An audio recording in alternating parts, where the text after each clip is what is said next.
Is it worth waiting for the iPhone 14 if you're an iPhone user? And more importantly, if you are an Android user, should you switch to the iPhone 14 once it comes out? Speaking of switching, massive thanks to CleanMyMac X for sponsoring this video. If you have an older Mac, or even if you have the brand new 14 and 16-inch models and you want to make sure that they stay fast, then CleanMyMac X is the all-in-one tool that can do that. With CleanMyMac X, you can optimize your Mac by deleting unnecessary cache files, re-indexing Spotlight, repairing disk permissions, completely removing every trace of an app, and so much more. Check out CleanMyMac X by using the link below. And now, back to the video. If you are an iPhone user, there are three main upgrades you would get with the iPhone 14. The first one is the notch, which is finally going away.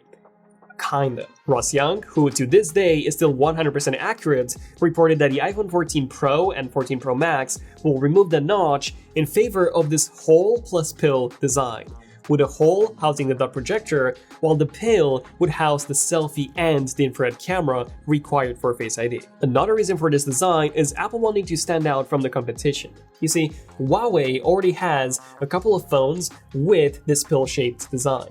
If Apple had included the dot projector under the display, or even extended the pill, it would have looked too similar to these Huawei phones. I just hope that we get the battery percentage back and some of the other indicators that we lost when we got a notch. The second big upgrade for you iPhone users out there would be the camera. You see, for the very first time since the 2015's iPhone 6s, Apple is set to increase the resolution of the main module from 12 megapixels to 48. And that's a 4 times resolution increase, and while adding more pixels doesn't necessarily translate into a better camera, as we've seen on plenty of mid-range Android smartphones with 108 megapixel sensors, having this much resolution does bring a few advantages. The biggest one being 8K video, which is something that Samsung has had for a few years now. However, due to the immense data processing required for it, the footage looked quite soft, and if there was zero image processing applied to it, with shadow detail being very poor. Apple could really make 8K video viable, judging by how good their 4K video already is. Now, the other improvement that this new 48 megapixel sensor could bring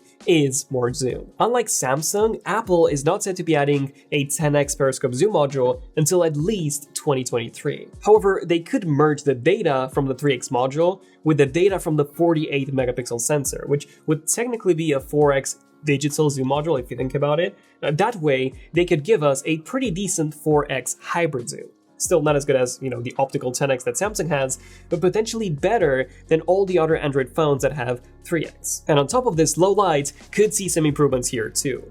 Usually sensors with a high megapixel count are worse in low light due to how small their pixels are. So to counteract this, Samsung introduced pixel binning, where in low light situations, multiple pixels on the sensor would act as one larger pixel. This definitely works for photos, where the S22 Ultra has proven to be better than the iPhone 13 Pro Max. But it never really worked for video due to the sheer amount of data processing required, even for pixel binning apparently. So I'm a bit worried that by Apple adding a 48 megapixel sensor, we might actually get a downgrade in terms of low light video. But I'm keeping my fingers crossed that this is not the case, especially with Apple's extremely capable upcoming A16 chip. And the third upgrade is when it comes to the design. The iPhone 14 is rumored to introduce a brand new design that resembles the iPhone 4 quite heavily. And I mean, sure, you could say the same about the iPhone 12 and the iPhone 13, both of which had this flat frame body. But these actually resembled the iPhone 5 rather than the 4. The 4 had two glass pieces, the display and the back, that would sit on top of this metal frame, giving it this sandwich-style look, whereas the iPhone 5 was completely flat. This sandwich-style design is what the iPhone 14 is set to feature, with things such as the circular volume buttons, as well as the large speaker grille cutouts, making a comeback. I honestly think that this will be the best iPhone design yet. On top of this, we also expect to see some new colors. We haven't really had any leaks of these yet, so we rendered some of the colors that we believe we might see. For the iPhone 14 Pro and 14 Pro Max, we have matte black, silver, gold, alongside this new purple color that we absolutely love. For the iPhone 14 and 14 Max, we rendered the standard black and silver colors, and then I was thinking that Apple hasn't done any vibrant colors since the iPhone 5C and the 4th gen iPod Nanos. So this was what inspired us to do these super vibrant red, blue, purple, and lime green colors. To me, they look absolutely delicious. I'm not even kidding, it makes me want to get the green one and bite into it in hopes of, I don't know, an apple flavor. Yeah, they look so good. So what if you are an Android user? Should you consider getting an iPhone 14? Well, I think that the number one reason to consider the iPhone 14 isn't necessarily anything to do with the hardware, but more to do with the level of integration that you get with all the other Apple products. For example, if you have an Apple Watch and an Apple TV,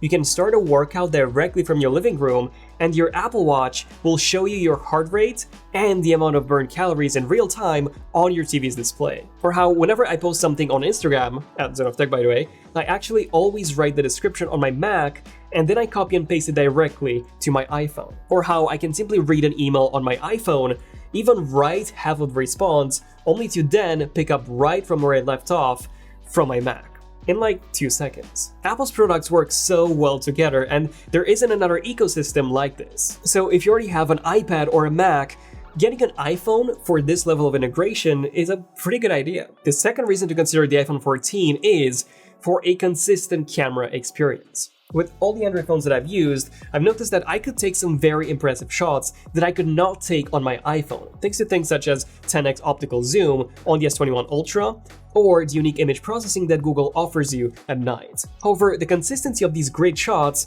was never great. One moment I could take an outstanding shot, but then when I switched to the ultra-wide module, I was quite disappointed. Or how, when I switched to video, I noticed that the footage was quite soft or shaky. My point here is that with an iPhone, even though you don't get as many unique and mind-blowing camera features, the experience that you get out of the camera is always very consistent. No matter if you're using the main, the ultra-wide, the telephoto module, in daytime, nighttime photo, or video, the end result is always good. The third reason to consider the iPhone 14 is longevity. And by this I mean multiple things. The battery life is one of them. iPhones have always had the reputation of having a poor battery life, but this is no longer the case. The iPhone 13 Pro Max not only defeats the S22 Ultra, which is a new phone with a much larger battery, a more power-efficient display and processor, but it does so by an incredibly large margin of 2 hours and 20 minutes of actual usage, all while pushing more pixels than the S22 Ultra. That's insane. The iPhone 14s are said to be getting thicker to accommodate even larger batteries. If Apple made an iPhone with the same specs as the S22 Ultra, that would last for days. So yeah, if you need a long-lasting phone, the iPhone 14 would be a great reason to switch. Another thing to consider here is the OS support. The iPhone 6s, a phone that was released 7 years ago, is still running on Apple's latest software. On top of this, Apple still offers repairs for it and will soon allow you to repair your iPhone at home by sending you the components and manuals you need. So the fact that you can buy an iPhone today and know that you'll be able to use it for at least the next 7 years is pretty amazing. Of course, that switching to an iPhone does mean that you'll lose the level of customization that Android has to offer, and side-by-side multitasking, and features such as 10x optical zoom, reverse wireless charging, and so much more. But what you are getting is a very reliable experience in every single way. And if you want that, the iPhone 14 would be a great time to switch. Just like it is a great time to subscribe to the channel for more iPhone 14 leaks, rumors, and content. Let us know what makes you excited for the iPhone 14, and I'll see you guys in the next one. Zone of Tech, signing out. Cheers.